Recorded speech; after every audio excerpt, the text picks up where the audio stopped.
Hello friends, good morning. કેમ છો બધા? મજામાં ને?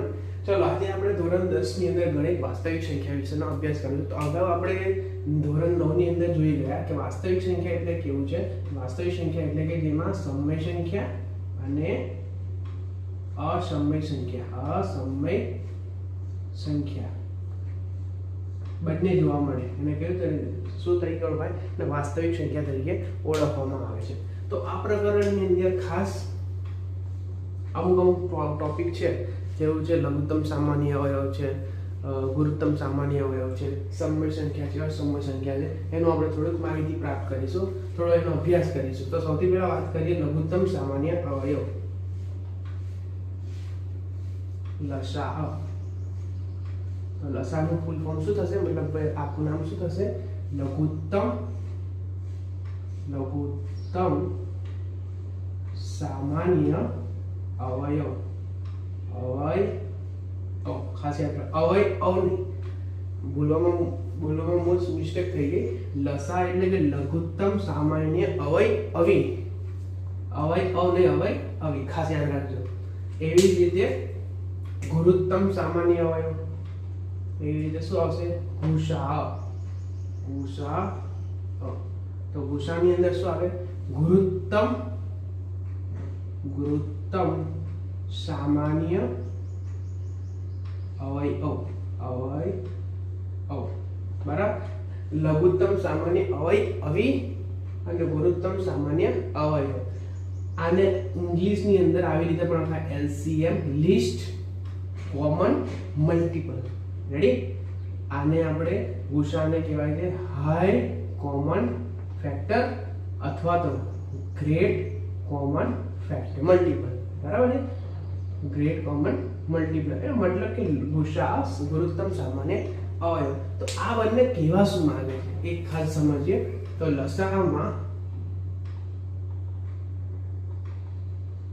લસાની અંદર જે સંખ્યા મહત્તમ નહીં, જે સંખ્યાની ઘાત વધારે હોય, જે સંખ્યાની ઘાત મોટી હોય તો એને શું કહેવામાં છે? લસા તરીકે ઓળખવામાં આવે છે. અને ગુસા એટલે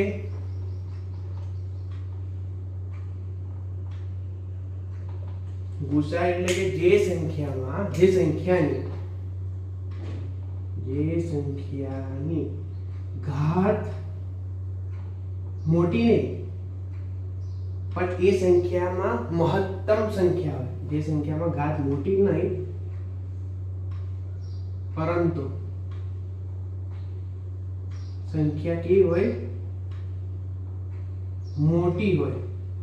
એનો મતલબ કે મોટી એટલે કે એનું રિપીટેશન થતું હોય, બીજી વખત એ આવતું હોય, એનું વારંવાર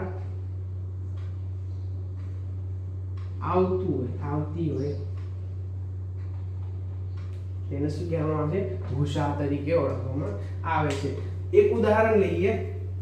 ચાલો, તો પેલા જો એકવાર જોઈએ. લસા એટલે કે લઘુત્તમ સામાન્ય હોય, લીસ્ટ કોમન ફેક્ટર તરીકે ઓળખાય. ગુસા એટલે કે ગુરુત્તમ સામાન્ય, HCF એટલે કે high common factor, greatest common multiple.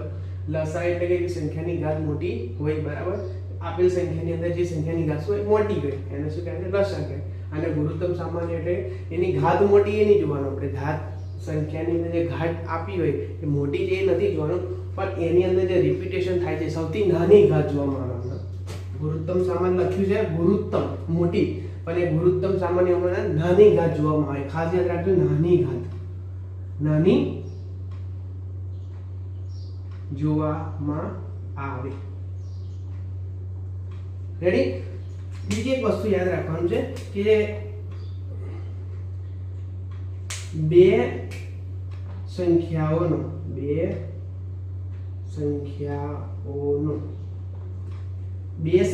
પણ કેવી? અવિભાજ્ય. બે અવિભાજ્ય સંખ્યાઓનો ગુસા. ખાસ યાદ રાખજો, હંમેશા એક હોય. કેટલો હોય? એક હોય. ખાસ યાદ રાખજો કે બે સંખ્યા અવિભાજ્ય સંખ્યાનો ગુસા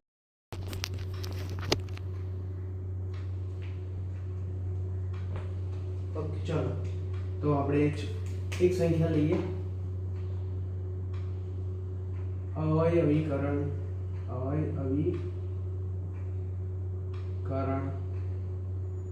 દ્વારા 6 અને 20 નો લસાઅ અને ગુસાઅ શોધો. ચલો ડન.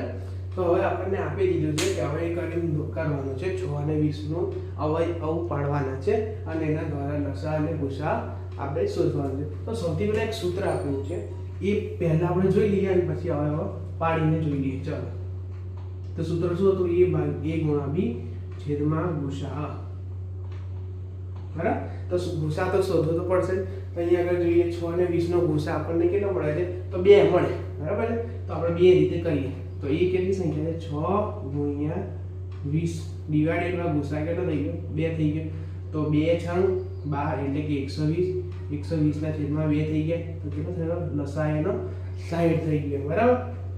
ચલો આ ફોર્મ્યુલા યુઝ કરીને કર્યું. હવે સામાન્ય અવયવ પાડીને જોઈએ આપણે. ચલો આના અવયવ પાડીએ 6 ના અને આ બાજુમાં 20 ના અવયવ પાડીએ. ચલો ડન. ચલો અહીંયા આગળ 6 ના અવયવ કેટલા પડશે? 3 દુ 6 અને 1 તાલી 3. રેડી. એ તો 20 ના અવયવ પાડીએ તો 10 દુ 20 5 દુ 10 અને 1 પંચો 5. રેડી. તો 6 ના અવયવ કેટલા પડ્યા? 6 બરાબર 2 ની 1 ઘાત ગુણ્યા 3 ની 1 ઘાત. એ રીતે 20 ના કેટલા પડ્યા? 6 ની 2 ઘાત ગુણ્યા 5 ની 1 ઘાત. હવે મેં પહેલા પણ કીધું કે અહીં અંદર ઉપર કશું ના હોય. બરાબર. તો એક તો માની જ લેવાનું. તો અહીંયા ઘાત મૂકો કે ના મૂકો તો પણ ચાલે. તો અહીંયા આગળ શું થઈ ગયું? 6 બરાબર શું કે 2 ગુણ્યા 3 કોનો અવયવ છે? 6 નો અવયવ થઈ ગયો. અને 20 નો અવયવ કેટલા થઈ ગયા? 2 ની 2 ઘાત ગુણ્યા 5 ની 1 ઘાત. તો આના પરથી લસાઅ કેટલો મળ્યો? લસાઅ. તો લસાઅ કેટલો મળે? જો બેવની અંદર સૌથી વધારે મોટી ઘાત કઈ છે? તો 2 ની 2 ઘાત છે અને 5 ની 1 ઘાત છે. બરાબર છે. તો અહીંયા આગળ જોઈએ તો 2 દુ 4 4 તાલી 12 12 પંચા 60. તો લસાઅ કેટલો થઈ ગયો? 60. 2 ની 2 ઘાત ગુણ્યા 3 ની 1 ઘાત ગુણ્યા 5 ની 1 ઘાત એટલે કે કેટલો થઈ ગયો? લસાઅ 60 થઈ ગયો. એ તો ગુસા કેટલો થાય? ગુસા બરાબર કેટલો થાય ગુસા? હવે મહત્તમ પદ જો નાની ઘાત કેટલી છે? 2 ની 1 ઘાત નાની છે, 3 ની 1 ઘાત અને 5 ની 1 ઘાત. હવે મહત્તમ પદ મતલબ બીજી રિપીટ થતું હોય. જો 6 માં પણ 2 આવે છે અને 20 માં પણ 2 આવે છે. એનો મતલબ કે એનો ગુસા કેટલો થઈ જાય? આપણી પાસે ગુસા થઈ જાય 2 થાય. રેડી. તો આ આપણે જોયું અવયવીકરણ દ્વારા 6 અને 20 નો લસાઅ અને ગુસા. તો સૂત્ર દ્વારા જો મૂકવામાં આવે તો પણ કેટલો આપણને મળે? લસાઅ 60 મળે છે. બરાબર. અને જો અવયવકરણની માધ્યમથી પણ આપણે જોવામાં આવે તો પણ લસાઅ કેટલો મળે છે? લસાઅ કેટલો મળે છે? 60 મળે છે. અને ગુસા કેટલો મળે છે? આપણી જોડે 2 મળે છે. રેડી. કમ્પ્લીટ થાય છે. ઓકે ચલો ડન. હવે કોઈ ત્રણ સંખ્યા આપણે લઈએ. આપણે કોઈ ત્રણ સંખ્યાનો અવયવ પાડીને ગુસા અને લસાઅ જોઈશું. ચાલો તો આપેલી સંખ્યા, આપેલી અવિભાજ્ય સંખ્યા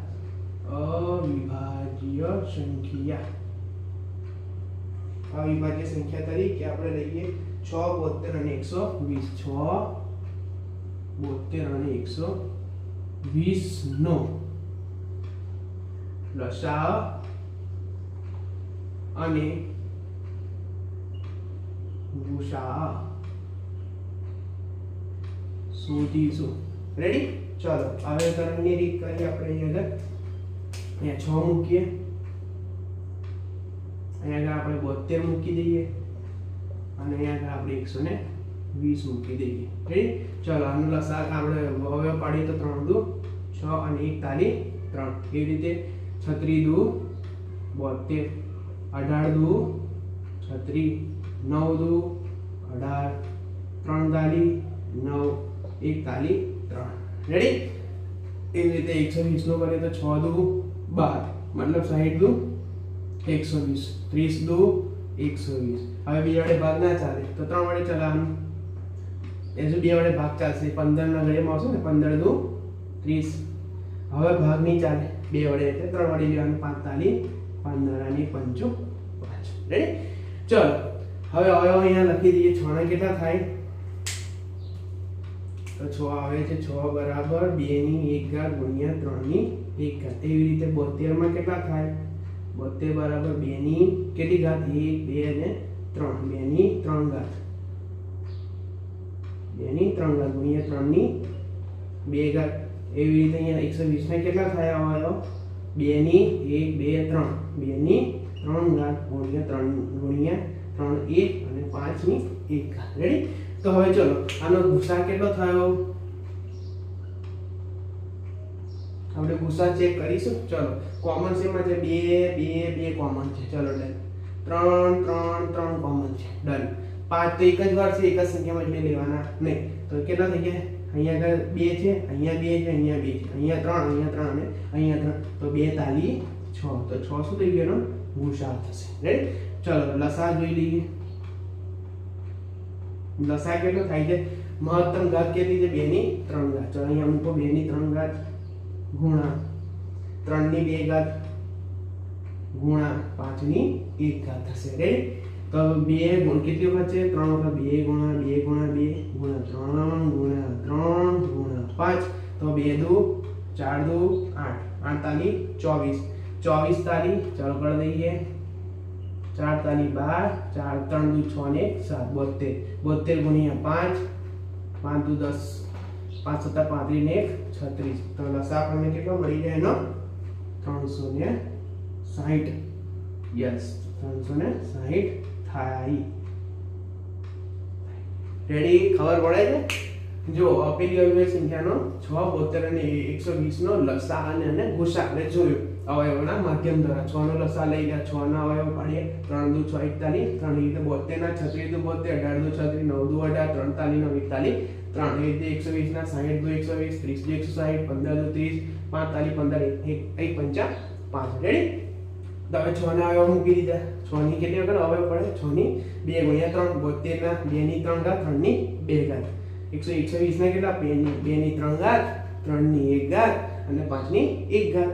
હવે ગુસા મેં વાત કરી કે સૌથી નાનો ઘાત લેવાનો. બરાબર? તો સૌથી નાનો ઘાત તો શેમાં છે 2 ની 1 ઘાત છે બીજી કઈ નથી અને 3 ની 1 ઘાત છે એટલે એનો ગુસા કેટલો થઈ ગયો 6 થઈ ગયો. ખબર પડે? બીજી વાત 3 સંખ્યામાં જેમાં મહત્તમ વખત પદ આવતું હોય ઘાત ઓછી હોય પણ પદ એનું કેવું હોય વધારે આવતું કે જેની ઘાત તો ઓછી આવે અને એનું પદ કેવું આવે વધારે આવે. અહીંયા ઘાત ઓછી છે બરાબર પણ પદ વધારે આવી જો 2 આવ્યા 2 આવ્યા 2 આવ્યા 3 આવ્યા 3 આવ્યા ને 3 આવ્યા. એટલા માટે આપણે કેટલા લીધા 2 તાલી 6 એટલે મતલબ એનો ગુસા કેટલો મળી ગયો 6 મળી ગયો. લસામાં કેવું છે મહત્તમ ઘાત લેવાની. બરાબર? તો મહત્તમ ઘાત શેના પર છે તો 2 ની 3 ઘાત મહત્તમ છે. એવી રીતે 3 ની 2 ઘાત છે બરાબર અને 5 ની 1 ઘાત છે એટલે બધાનો લસા કેટલો મળી ગયો 360 થાય. રેડી? ઓકે ચલો ડન. એક લાસ્ટ ટોપિક જોઈ લઈએ પછી બીજું જે રહ્યું સમય સંખ્યા વાળું એ પછી લઈશું. બરાબર? ચલો એક લાસ્ટ ટોપિક લઈ લઈએ. ત્યાં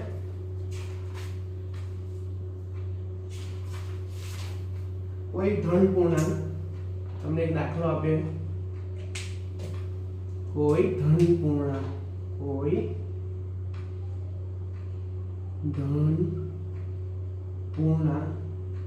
n માટે 4:n નો એકમનો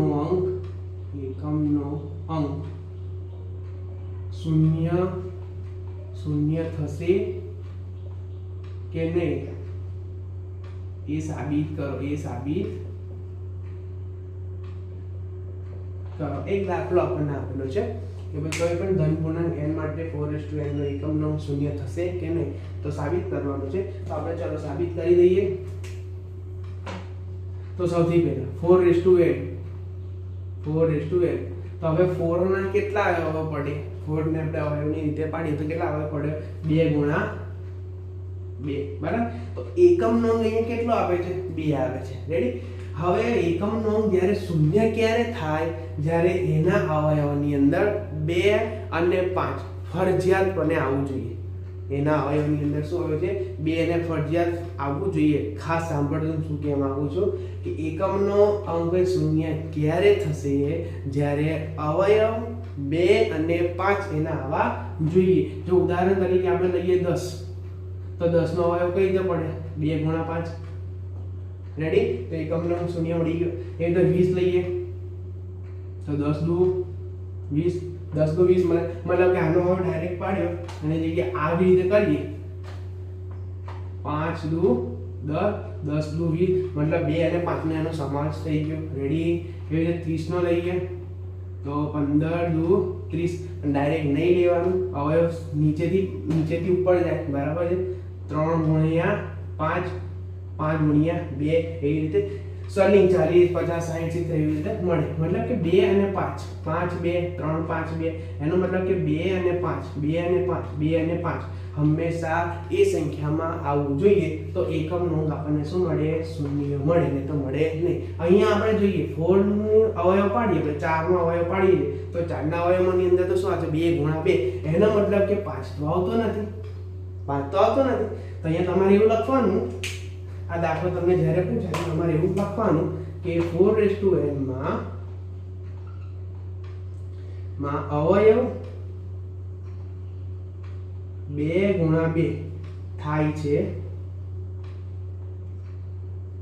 પરંતુ આ અવયવમાં 5 આવતા ન હોવાથી આ સંખ્યાનો એકમનો અંક શૂન્ય થશે નહીં. રેડી? શું કહેવા માંગે છે કે કોઈ પણ ધન પૂર્ણાંક n માટે 4n નો એકમનો અંક શૂન્ય થશે કે નહીં. પણ અહીંયા આગળ 4 ના અવયવ પડે છે 2 × 2. એનો મતલબ કે અહીંયા એકમનો અંક શૂન્ય આવતો નથી. તો 4n જે છે એમાં એકમનો અંક શૂન્ય થતો નથી, પરંતુ કયો થાય છે? એકમનો અંક શું થાય છે? 2 થાય છે. રેડી? ઓકે, ચલો ડન. ચલો એક લાસ્ટ એન્ડ ફાઇનલ લઈ લઈએ આ સમય તરીકે. ચલો તમને એક દાખલો પૂછ્યો એક્ઝામમાં તમને એક દાખલા પૂછાય છે કે ભાઈ વર્ગમૂળ 3 જે છે એ અસમય છે.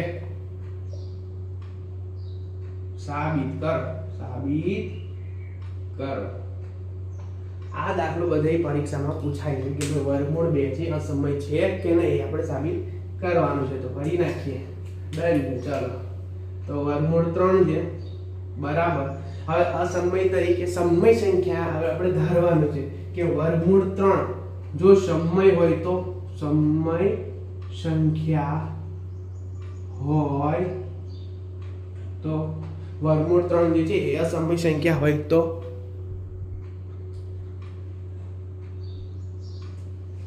બરાબર. આપણે વર્ગમૂળ 3 છે એ સમય સંખ્યા હોય તો આપણે ધારીએ તો આપણે સમય સંખ્યા હોય તો કઈ રીતે દર્શાવાય કે p ના છેદમાં q તરીકે દર્શાવવામાં આવે છે. p ના છેદમાં q ની જગ્યાએ આપણે a ના ડિવાઇડ બાય b લઈએ. બરાબર છે?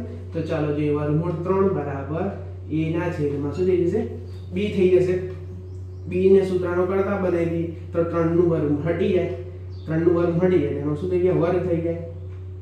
3b² બરાબર a² લઈએ. હવે આ સમીકરણ 1 નામ આપી દઈએ. એવી રીતે અહીંયા કોઈ બીજી સંખ્યા લઈએ કે કઈક એના ગુણાકાર સાથે સમાવેશ થાય કે જે એનાથી વિભાજન થઈ શકે. તો આપણે બીજો એક લઈએ b² બરાબર c², b² બરાબર c², 3b² બરાબર 3b² બરાબર c². કોઈ એવી સંખ્યા લઈએ કે આપણે 3 વડે શું કહીએ? વિભાજન કરી શકીએ. તો ચાલો અહીંયા લઈ લીધું. તો અહીંયા આગળ 3b² બરાબર c² મૂકીએ છે. તો આપણે 3b² ની સંખ્યા મૂકી દઈએ તો 3b² બરાબર કેટલા થઈ જશે? c². c² મતલબ કે 3 નો વર્ગ. 3 નો વર્ગ એટલે 9 c નો વર્ગ થઈ જશે. તો અહીંયા આગળ ભાગ થઈ જશે 3 તાલી 9 તો b² બરાબર 3c². મતલબ કે આ સંખ્યા એની સાથે શું થઈ જાય વિભાજ્ય છે, એટલા માટે વર્ગમૂળ 3 એ અસમય સંખ્યા છે. રેડી? ચલો આ તમને બધું ખબર પડી ગઈ.